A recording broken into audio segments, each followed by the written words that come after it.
Hi, this is Tim from the Bicycle Sport Shop, coming to you today to show you how to remove a wheel from a bicycle. This will come in really handy if you do have a flat and need to repair that flat. We do have another video that shows you how to fix flat tire. This is going to focus more on how to remove a wheel and then reinstall it. So there are a few tips and tricks I can show you. Hopefully it will make it easier when you're out on the road and you got to pull a wheel off to change a flat. So first things first, we are going to want to put the chain onto the smallest cog in the back.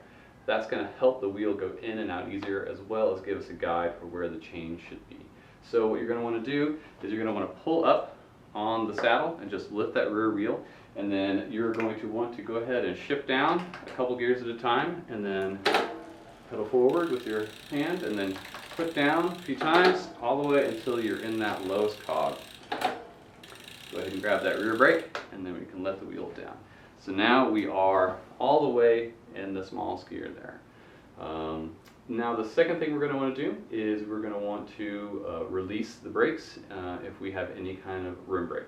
If you have a disc brake, there's nothing to do there. The only thing you want to be aware of is not to pull the brake lever when the wheel is out of the bicycle. Okay, so that's the only thing for disc brakes we really need to focus on, as well as making sure the disc is aligned when we're putting the wheel back in. Now rim brakes, there are several different kinds out there. This is a rib brake, so it has a caliper brake. On this particular brake, there is a lever on the brake itself, and we're just going to flip that lever, and then it's going to open up the brakes just enough for the wheel to be able to slide through the calipers.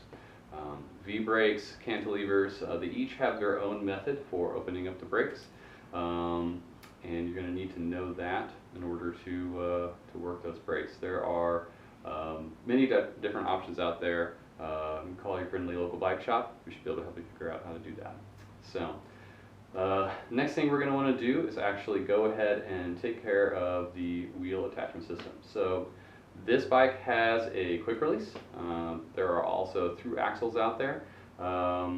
The way they work is completely different, so just make sure you know what your bike has and how to work that system. Now if it is a quick release, it's a pretty easy system to work. There is a lever here, and what we're going to do is we're going to put our thumb at the pivot and our fingers here, and we're just going to go ahead and pull that lever, and it's going to open right up. And so that releases tension on the wheel. That's what's holding the wheel and the bike. If it was a through axle, sometimes they have a lever on the through axle itself which you can use to unthread it. Sometimes you'll need to use an Allen key to unthread that axle. Now the whole axle assembly will come out on a through axle. You pull it all the way through the wheel. I like to have a set of nitrile gloves and a rag in my flat change kit, and I'll pull that out, and then I can lay the through axle on that rag if I need to. That way it just keeps it out of the dirt and the crud, things like that, because that's going to have to go back into the internal of the hub. Now the quick release, that stays attached to the wheel, so we've completed that part there. It is open and ready to go. So the next thing we're going to do is we're going to go ahead and pull the wheel out of the bike. Now what we're going to do is we're going to either pull up on the saddle or the frame, whichever is more comfortable, and we're just going to lift up on the bike, and you're going to see that that wheel is already starting to pull up and out. So get you a little better view here. What's holding the wheel in is the tension from the derailleur and the chain. So a lot of times you can just kind of push and pull. That will work, but sometimes you will actually have to pull the derailleur out of the way. And so you'll just grab what we call the knuckle here, and you'll pull back, and you can see the chain is running through the pulleys here, like so. And we're just going to open up that chain. We're going to let the wheel fall out like so. Boom. So the chain goes in between the top section, or the cassette goes through the top section and the lower section of chain, and it comes out. So pull it out like so.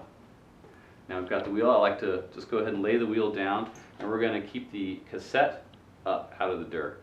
And we're going to do the same thing with the bike. So we're going to find a nice spot, and we're going to lay it down with the chain and the derailleurs up in the air. And that just keeps it out of the dirt and the grime.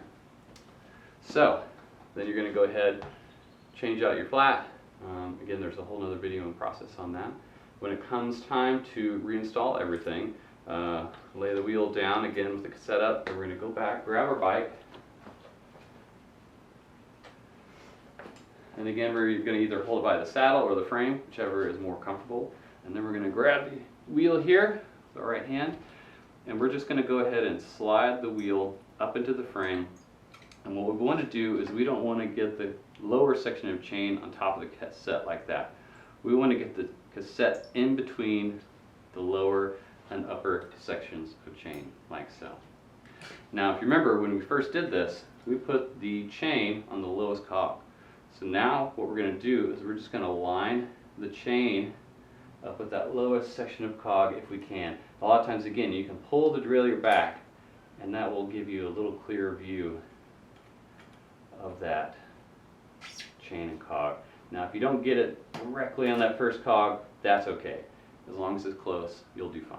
Now, you saw I was having a little trouble here, and what you can do is on the derailleur, on the lower pulley cage, there is almost like a little button, a little flat section on almost all of them, and you can push down on that, and again, it opens up the derailleur. It's just going to make getting in the wheel that much easier.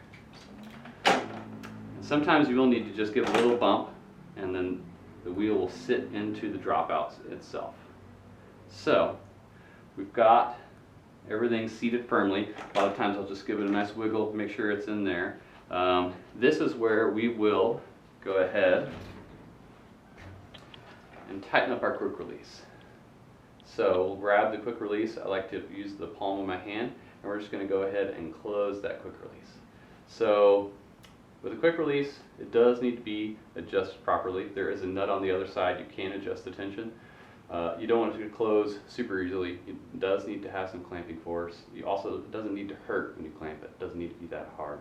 I like to tell people when I close it, it should leave just a little white mark on the palm, just a little imprint, and that should be enough tension. So, if you have a through axle, you're just going to reinstall that through axle, tighten it down. Again, you don't want to over torque it. You just want it to be a nice and firm closure. So, got the wheel back in the frame. Next thing we're going to want to do is just go ahead and make sure that the chain is on that smallest cog. You can do this with your fingers. See, I'm glad this happened. A lot of times the chain will just pop off of the front chain rings altogether because there is no chain tension in the back. So what I like to do is I'll pull the chain from underneath, if you can see that, and you can just pull it forward, and then you can lay it on the chain ring here. So you can just pull it forward, pop it on, and then to get everything seated and running well, pull the back of the bike up, and I'll go ahead and pedal. You want to pedal slowly, because things won't be happy, but you can pedal, and so now we're back on, everything's running smoothly. And you'll always know if it's running smoothly or not where it should be. When you back pedal, if it's making a bunch of noise, things are not happy. So we're happy here. So we've got the chain on the smallest cog, everything's running well on the front. Now we don't want to leave in that smallest cog. That is our hardest gear. So we want to go ahead, lift up the bike, and we're going to shift slowly up the cassette. So lift the bike, shift a couple gears, and then go ahead and pedal. We're just going to do this a couple gears at a time until we get somewhere in the upper range of the cassette. So there we go. Now we're going to want to take care of our brakes. So again, we're going to just do the reverse of earlier. We're going to tighten that lever, and that's going to tighten back up the brakes there. So now the last thing we do once we have tightened the brakes is go ahead and give the wheel a spin. Make sure there's no rubbing, make sure the tire looks good, and just make sure overall it's spinning well.